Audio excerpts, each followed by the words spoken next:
नमस्कार, रायसीना रिपोर्ट्स में आपका स्वागत है। मेरा नाम है राजेश आहूजा और आज हम बात करेंगे पहलगाम हमले में एनआईए के आरोप पत्र की। जी हाँ, एनआईए ने पहलगाम के द्रोहियों के खिलाफ अपना पहला आरोप पत्र दाखिल कर दिया है। लेकिन इसके साथ ही एक बहुत अहम सवाल ये है कि पहलगाम के असली द्रोही पाकिस्तान के field marshal general Asim Munir के गुनाहों का हिसाब किताब कब होगा।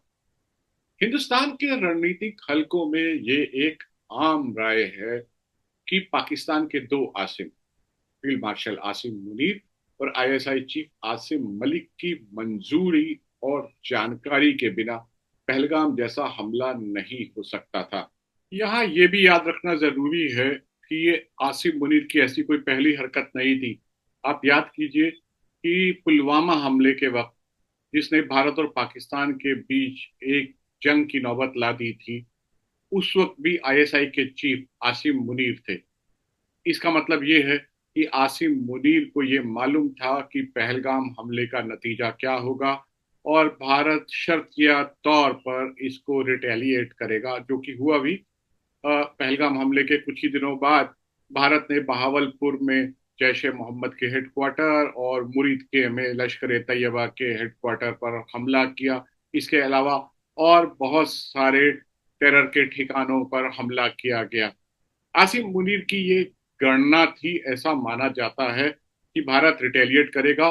और उनकी जो पोजीशन पाकिस्तान में कमजोर थी, वहां पे पाकिस्तान के पूर्व प्रधानमंत्री इमरान खान अभी भी काफी लोकप्रिय हैं और फौज के खिलाफ काफी रिजेंटमेंट था।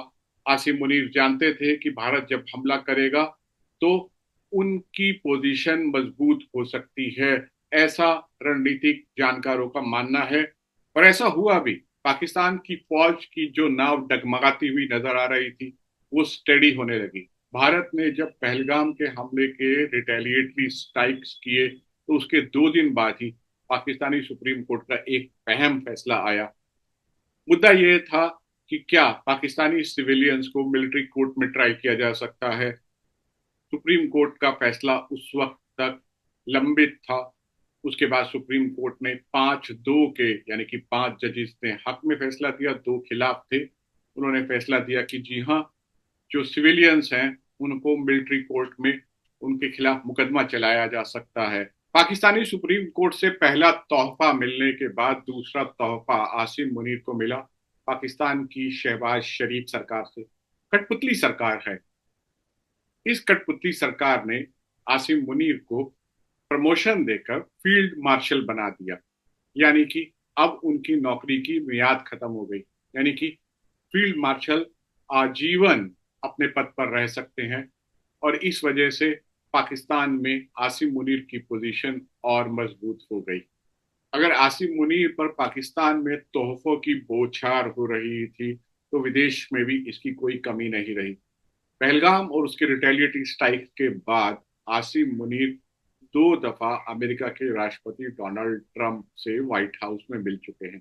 एक फौजी हुक्मरान की इस कदर अमेरिका के राष्ट्रपति से मुलाकात प्रोटोकॉल के लिहाज से सही नहीं है, लेकिन डोनाल्ड ट्रंप को तो कभी प्रोटोकॉल की कोई परवाह रही नहीं।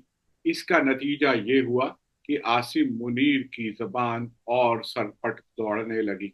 अमेरिका में बसे पाकिस्तानियों को संबोधित करते हुए आसिम मुनीर ने भारत को न्यूक्लियर युद्ध की धमकी दे डाली।